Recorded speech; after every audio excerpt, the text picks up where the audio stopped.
बिस्मिल्लाहिर्रहमानिर्रहीम। अस्सलाम वालेकुम। यूट्यूब चैनल पर तारिक मतीन आपको खुशामदीद कहता है।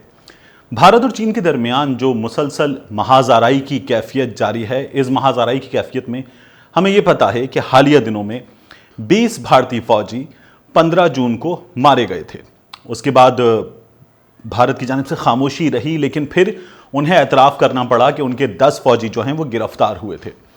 फिर दोबारा 29-30 अगस्त की रात जब झड़प की दोबारा खबर आई, गोलियां चलने की खबर आई, तो उस मौके पर इब्तिदाई तौर पर खामोशी रही, लेकिन उसके बाद बताया गया कि तिब्बत का एक कमांडो भारत का वो भी मारा गया है।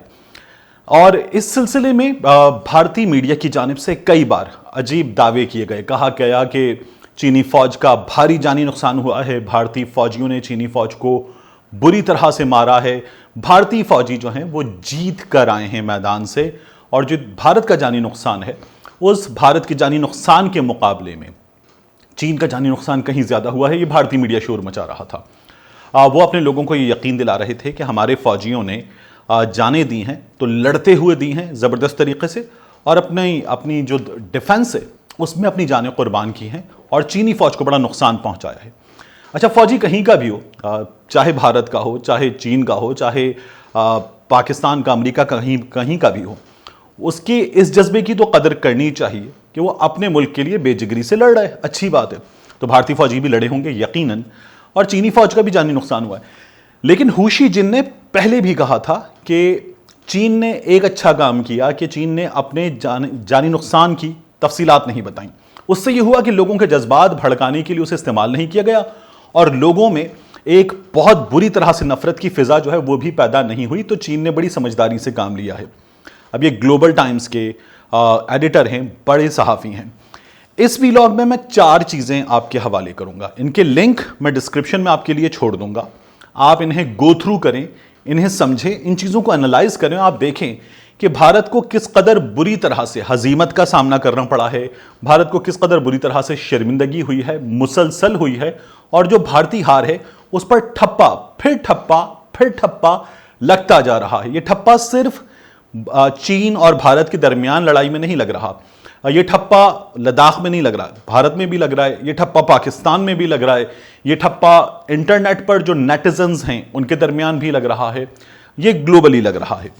तो हुआ क्या है, सबसे पहले ये जान लीजिए कि चीन ने पहली बार, ये पहला मौका है कि अपनी फौज के जानी नुकसान की बात की है। Global Times People's Liberation Army का तर्जुमान मीडिया हाउस है। ग्लोबल टाइम्स ने अपनी वेबसाइट पर हुशी जिन का आर्टिकल, जो इसके एडिटर ने पब्लिश किया है, उसमें हुशी जिन ने कहा है कि हम पहली बार इस सिलसिले में आपको बताने जा रहे हैं कि हमारा जानी नुकसान कितना हुआ है। उन्होंने कहा कि चीन का जानी नुकसान हुआ है, लेकिन चीन का जो जानी नुकसान है उसके हवाले से उन्होंने कहा हम भारत का झूठ बेनकाब करेंगे। भारत के मुकाबले में हमारा जानी नुकसान बहुत कम हुआ है। अगर भारतीय फौजी 20 मारे गए हैं तो हमारा जानी नुकसान उसके मुकाबले में बराए नाम है। लेकिन फिर भी हम ये बताना चाहते हैं, अब ये बड़ी बात है कि फिर भी हम ये बताना चाहते हैं हमारे लिए एक फौजी की हलाकत भी बहुत बड़ा नुकसान है। फिर वो ये कहते हैं कि चीन के वहां मौजूद जो फौजी थे वो सारे 1990 के बाद 2000 के बाद पैदा होने वाले फौजी थे, यानी सारे बहुत जवान फौजी थे। 30 साल से कम उम्र के, 20 साल से कम उम्र के फौजी थे, और भारतीय फौज ने उन पर हमला किया था और वो बेजिगरी से लड़े, बड़ी दिलेरी से लड़े। और उन्होंने कहा कि भारतीय फौज तादाद में ज्यादा थी। इसका मैं आर्टिकल का लिंक पब्लिश करूंगा तो आप इसे गो थ्रू भी कर सकेंगे। और वो ये कहते हैं कि भारतीय फौजी उनसे पिटे, भागे, और ये ढलवान पे लड़ाई हो रही थी पहाड़ी पर। तो जो भारतीय फौजी पिटे, वापस पलटे, भागने की कोशिश की, उसमें वो पत्थरों पर गिरे, लुढ़कते हुए दरिया तक गए, पानी में गिरे, और वहां सब जीरो टेम्परेचर में, शदीद सर्द मौसम में, उस पानी में जो ग्लेशियर से आ रहा है उसमें गिरे। और फिर उनका जानी नुकसान इसलिए हुआ कि उनकी फौज जो है उसका वहां पर जो लॉजिस्टिक्स है वो बहुत पुअर हैं, बहुत बुरा हाल है भारतीय फौजियों का। आपने पहले भी इंटरनेट पर देखा है, ये कभी लड़ते हैं कि हमारे पास सहूलतें नहीं हैं, हमारे पास कपड़े पूरे नहीं हैं, हमारे पास गर्म कपड़े नहीं हैं। कभी ये कहते हैं कि हमें खाने को पूरी खुराक नहीं मिलती, हम भूखे रह जाते हैं। तो ये इंटरनेट पर ऐसी बात करते रहते हैं। तो उन्होंने कहा उनके पास मेडिकल सपोर्ट जो थी वो बर वक्त नहीं पहुंची, और बर वक्त तिब्बी इमदाद ना पहुंचने की वजह से भी भारतीय फौज का जानी नुकसान हुआ, वरना जानी नुकसान बहुत कम होता। जब ये पहाड़ी पर से गिरे, इनके साथी काफी भाग गए, तो वहां पर बहुत से फौजियों ने सरेंडर किया। इनमें से 10 फौजी जो थे वो पकड़े गए। फिर वो ये बात करते हैं कि 29 और 30 अगस्त की रात को हमने अहम तरीन जगहों पर कब्जा कर लिया, भारतीय फौज ने हम पर पथराव किया और हमने भारतीय फौज को जवाब दिया, ज्यादातर अहम तरीन जगहें अब हमारे कब्जे में हैं।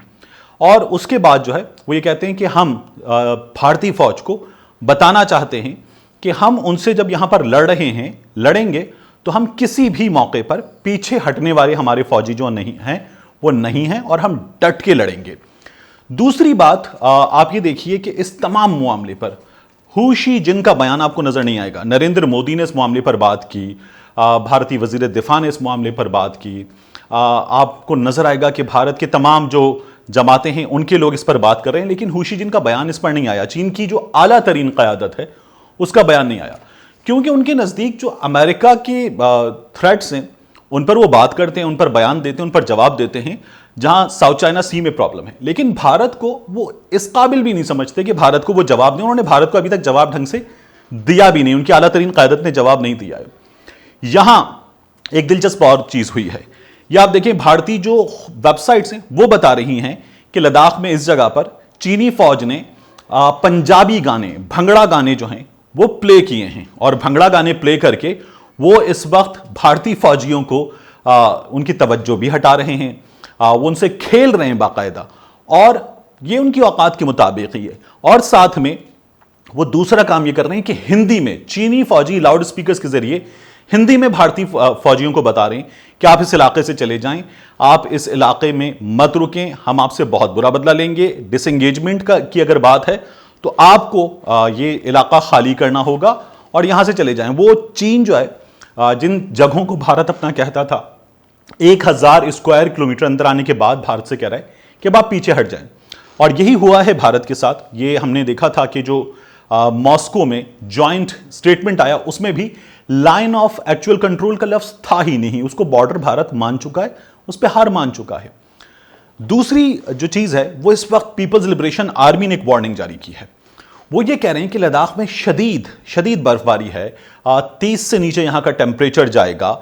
चीनी फौज ने वार्निंग दे दी है कि हमारे पास जो है बड़ी जबरदस्त इंफ्रास्ट्रक्चर मौजूद है, चीजें मौजूद हैं, हमारे पास नजदीक तरीन अपने फौजियों को सहूलतें पहुंचाने के लिए इंतजामात हैं। और मैंने आपको दिखाया था कि चीनी फौज ने किस तरह से ड्रोन्स के जरिए अपने फौजियों को खाना पहुंचाने के इंतजामात किए हैं। तो चीनी फौज का यह कहना है कि आप यहां से पीछे हट जाइए, आप हमारा यहां मुकाबला नहीं कर सकते। इसके बाद भारत की जो अंदर हार पे ठप्पा लग रहा है, जिल्लत पर मोहर लग रही है, वो है राहुल गांधी की जानिब से। राहुल गांधी ने ट्वीट करके नरेंद्र मोदी से कुछ सवालात किए हैं। उन्होंने ट्वीट में पूछा है कि मैं समझने से कासिर हूं कि मोदी जी ने कहा किसी ने सरहद पार नहीं की। फिर उसके बाद मोदी जी ने चीन के एक बैंक से बहुत बड़ा कर्जा ले लिया। फिर वजीर दिफा ने तस्लीम किया कि हमारी जमीन पर चीन ने बहुत बड़ा कब्जा कर लिया है। अब भारत के वजीर दाखिला यह कह रहे हैं कि कोई दरअंदाजी नहीं हुई। राहुल गांधी पूछ रहे हैं कि ये जो भारत की हुकूमत है ये भारतीय फौज के साथ है या चीनी फौज के साथ है। तो ये जिल्लत जो है ये भारत में हो रही है, और इस पर भारत की अपोजिशन जमातें, भारत में जो उनका नेशनलिज्म है वो बड़ा स्ट्रांग है। ये लोग भारत के मामले पर एक दूसरे से मुल्की सियासत में मुकाबला कर लेते हैं, लेकिन जहां बात भारत की आए तो फिर ये भारत के मामले पर बाहर वाले लोगों से बात करते हुए हमेशा एक होते हैं। लेकिन इस मामले पर इतना झूठ बोला गया है कि राहुल गांधी ने मजबूर होकर नरेंद्र मोदी को आईना दिखा दिया है। फिर आखिरी चीज जो इस मामले में हुई, मैंने आपको बताया था कि शंघाई कोऑपरेशन ऑर्गेनाइजेशन के नेशनल सिक्योरिटी एडवाइजर्स के ऑनलाइन इजलास में डॉक्टर मोईद यूसुफ ने जब बात की, अपना मौकिफ रखा, तो उस मौके पर उनके बैकड्रॉप में पाकिस्तान का जो नया पॉलिटिकल मैप है वो नजर आ रहा था। अजीत डोवल ने एतराज किया और ये पाकिस्तान की बहुत बड़ी फतह है। वहां डॉक्टर मोईद यूसुफ ने डटकर पाकिस्तान का मुकदमा पेश किया, पाकिस्तान का केस पेश किया। अजीत डोवल उठकर चला गया, अजीत डोवल भाग गया, और उसके बाद डॉक्टर मोईद यूसुफ ने इसे और एक्सप्लेन किया वहां शुरका के लिए, अपना केस और अच्छे तरीके से रिप्रेजेंट किया, और फिर उसके बाद रूस ने इस मौकिफ को तस्लीम किया है। मैंने आपको पहले ही बताया था कि यहां पाकिस्तान का मौकिफ जीत गया है, लेकिन अब ये खबरें खुलकर सामने आ रही हैं, ये खबरें मुकम्मल तफसीलात के साथ सामने आ रही हैं कि रूस ने पाकिस्तान का मौकिफ तस्लीम किया है। वो रूस जो भारत का बहुत करीबी इत्तेहादी है, वो रूस जो RIC में रशिया, इंडिया, चाइना के प्लेटफॉर्म पर उसको बनाने वाला मुल्क है, वो रूस जो भारत को सबसे ज्यादा हथियार बेचता है, भारत उसका खरीदार है, भारत से वो कमाता है, लेकिन उसने भी पाकिस्तान का मौक़िफ़ तस्लीम कर लिया है। ये पाकिस्तान की बहुत बड़ी जीत और भारत की मुसलसल हार हार हार और हार है। मिलते हैं आपसे अगले वीलॉग में।